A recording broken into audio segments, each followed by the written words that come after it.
how much innervation, meaning how much connectivity there is between your nervous system and fat.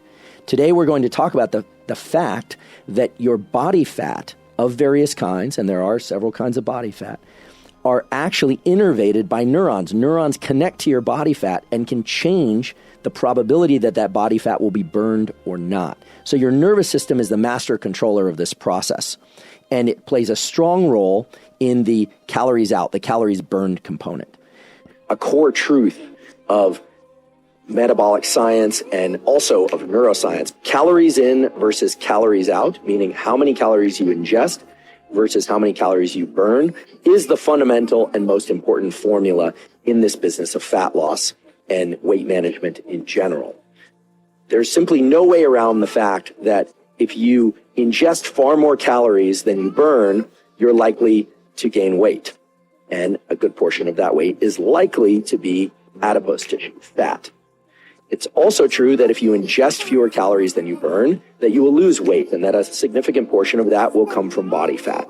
What portion depends on a number of factors, but that simple formula is important.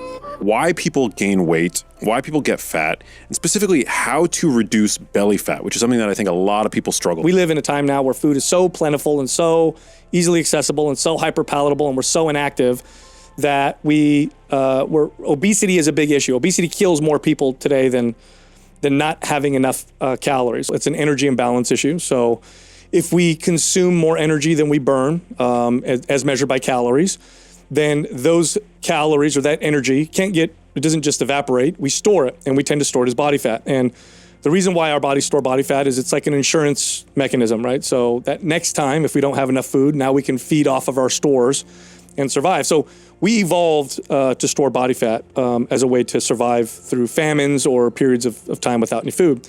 Excess body fat, obviously, we all know, has negative effects on our health, negative effects on our hormones, our cognitive function.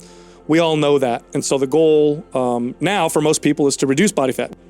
But if you are eating the appropriate amount of calories, you're exercising properly, and you're noticing strange body fat storage patterns, it could be a hormonal issue. And this could be a result of stress.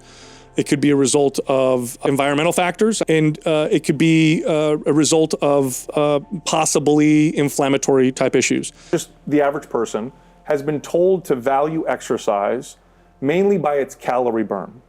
And that's so wrong, because the amount of calories you burn while you exercise is actually the least important thing. All the things that exercise provides you. How's that possible? So calorie burn is important, right? In order to lose weight, you have to burn more calories than you take in. If we look at exercise from an adaptation perspective, then we can start to judge exercise and say, which one, in the context of fat loss, which one is going to speed up my metabolism, okay? Which one is going to teach my body to burn more calories on its own?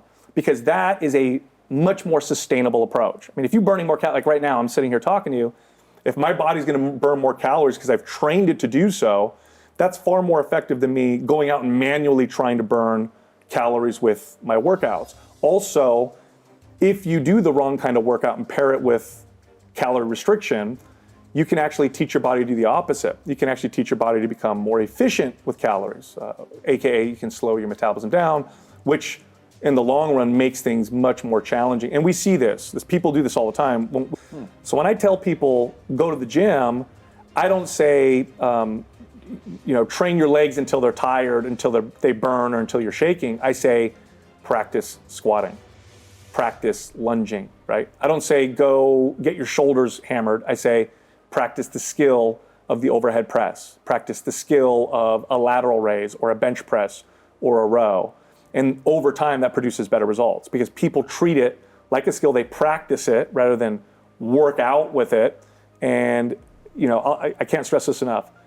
An exercise done properly will provide so much more value than an exercise practiced or performed improperly. Like, I stopped chasing aesthetics a long time ago. I just want to be healthy. And when I started doing that, that's when I started looking my best. I was like, oh, that's really cool. But I remember going to a bodybuilding show. I had a friend that competed, and I saw these super shredded bodybuilders backstage, and they looked like death. Wow. I remember thinking, ooh, they don't look healthy at all. And the female competitors looked even worse. And I remember thinking, they look so good in the magazines, but in real life, if he gained like 10 pounds of body fat, that's when he would probably, look his best. Well, the faces usually look terrible. And managing gyms, too. And I'd see, women come in, same thing, right? Just vibrant and healthy.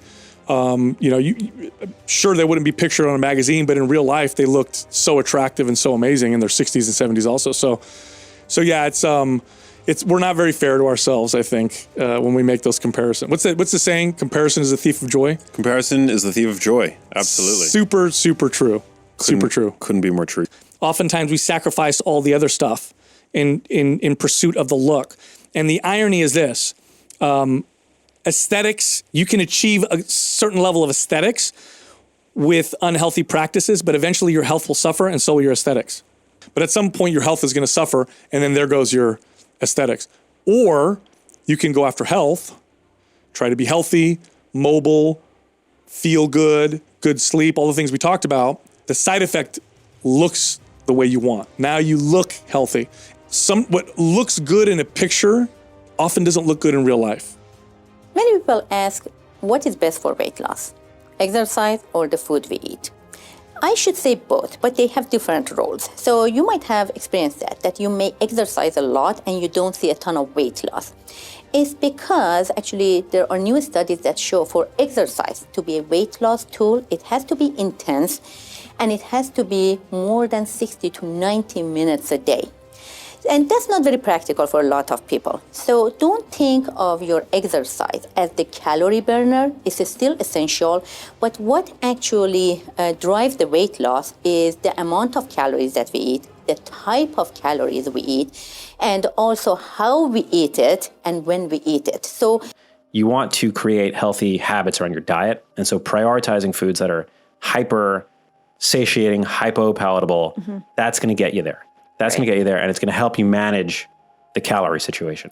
The whole business of calories in versus calories out and people counting the number of calories they burn during their aerobic session or during their whatever session is only one half of the equation, and it really eclipses the more important issue, which is how much of an increase in metabolism does a given exercise create after the exercise? You should pick exercise that you like, that you're going to do regularly, but it does seem that the high intensity exercise followed by moderate intensity exercise is going to be optimal for fat burning overall, because when you look at the percentage of body fat burned and you look at the overall increase in basal metabolic rate, moderate and high intensity training followed by low intensity training, or even just followed by going back into life, is going to be the best way to continue to burn body fat because of the ways that it increases basal metabolic rate.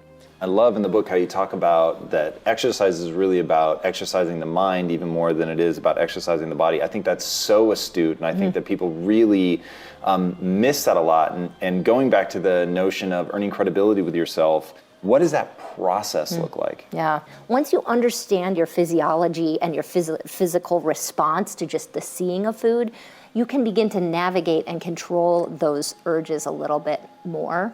If you can start to navigate this very dangerous environment that we live in and say like, okay, I understand that I'm staring at a candy bar, so of course my mouth is gonna water. That doesn't mean I have to eat it.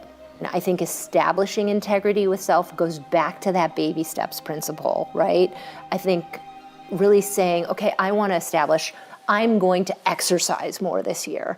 I think that that's a giant statement that no one can even quantify, right? What does that mean? I think you have to go to a very micro level with yourself. So back it up, break it down into manageable chunks that you can keep the promise.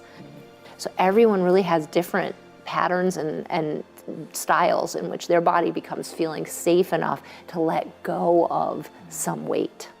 So think of your exercise as a tool that does different stuff than just simply losing calories. So for instance, we don't get younger.